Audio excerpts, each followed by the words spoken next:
All right, this is the budget assessment project for EDL 644.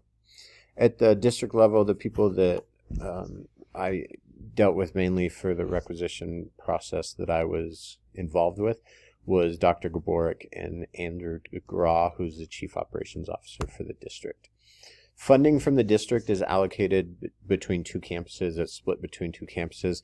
It's allocated on a joint budget that the two campuses agree to and submit jointly based on individual needs to the district.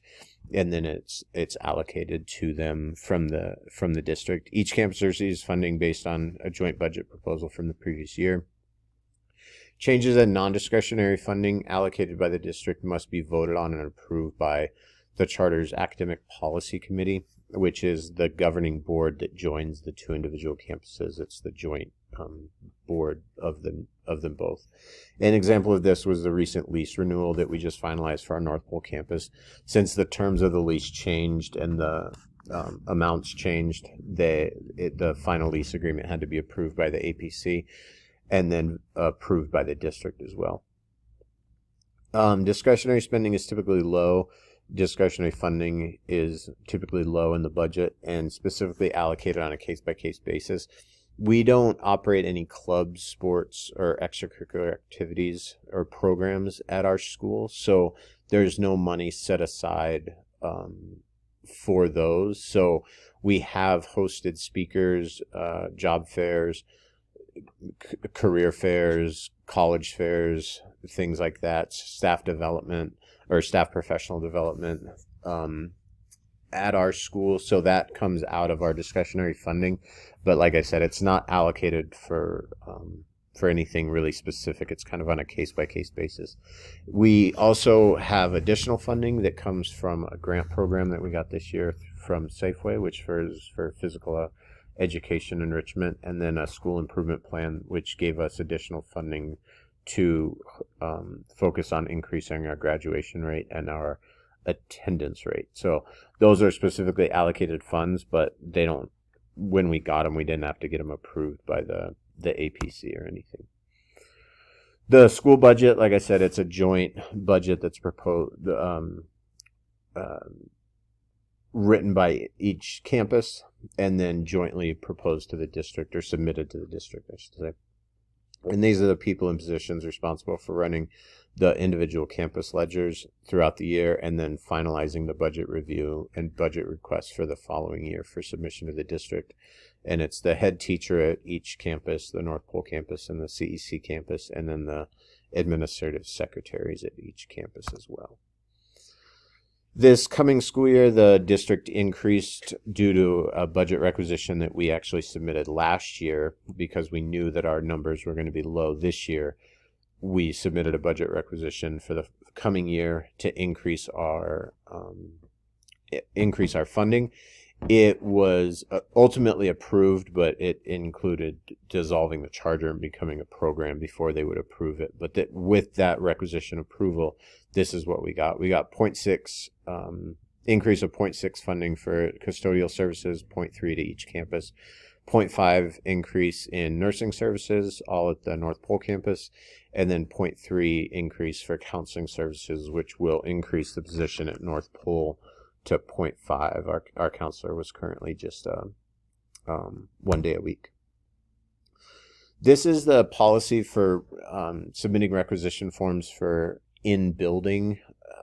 Like I said, there's no clubs or anything, so a lot of the requisitions are kind of on a case-by-case basis. Probably the most common one outside of buses for field trips would be for P cards or buying supplies and stuff like that on a procurement card, which is a pretty simple form to fill out. That stays in-house, and then I think it gets submitted at the end of the year with the final budget and is kept in the soft ledger, but that's just approval in the building. So the policy for that is requisition forms must be filled out 48 hours prior to event or use, approved and signed by the head teacher, and submitted to the administrative secretary for filing or submission to the district. Like I said, if it's a procurement card or something like that, it just gets filed here and then it's submitted later as part of the final budget. Or if it's something that needs to go downtown or to a third party for contract services, then it gets submitted or sent out by the administrative secretary. Any requisition forms this year for field trips have to include a safety plan as well as parent permission letters sent home 48 hours prior to the field trip. The safety letters we always did, but the safety plans are new. They got kind of strict about those from after those issues with the football team and the drowning incident earlier this year. So any field trip has to have a safety plan accompanying it, and that gets submitted to the district as well. So the most common requisition, like I said, at Star of the North is for buses, since our PE classes are majority field trip based. Funds for those transportation services come out of the activities budget. We use grant money too, like that Safeway grant money can go to that since it's for physical education enrichment. But the funds allocated for transportation services by the district, we get $8,000 allocated to us for that, and that is only for transportation to and from school. That we can't use it outside of those hours, so extra funding for transportation has to come out of that discretionary fund. So this is the one that I was talking about, the requisition to the district for more funding. And like I said, based on the October count of the current year or the previous year, we knew that our budget would leave us unable to pay either rent or salaries in the current year that we're in right now. So our head teacher submitted a request to the district asking them to cover what was left on our current numbers. They denied, but they said that if we would become a program, then they would cover our shortfall for the last year of our charter. In order for that to happen, we had to get an APC approval vote, and the other campus had to agree, which they did, and that allowed the district to then approve our requisition for additional funding for what's the current year right now. And while probably not typical of all budget requisitions, this one involves quite a number of people. Dr. Gaborik, who's the superintendent of the Fairbanks North Starborough School District, Sean Kraska, the assistant superintendent, and then Andrew DeGraw were the ones mainly involved in the district office with the meetings that I was in, as I'm the president of the APC board. So I was in a few of the meetings, and that's who we talked with mostly. And then the head teachers of both campuses as well. And ultimately the school board had to approve part of it, but not necessarily the budget part of it. To my knowledge, they had to approve our dissolving of the charter, but I don't think they had to actually approve the approval of the budget requisition. So these are just a few of the things that I pulled out of the proposed or the budget for the 2020-2021 school year. This is where it talks about the increase to Star of the North funding right here.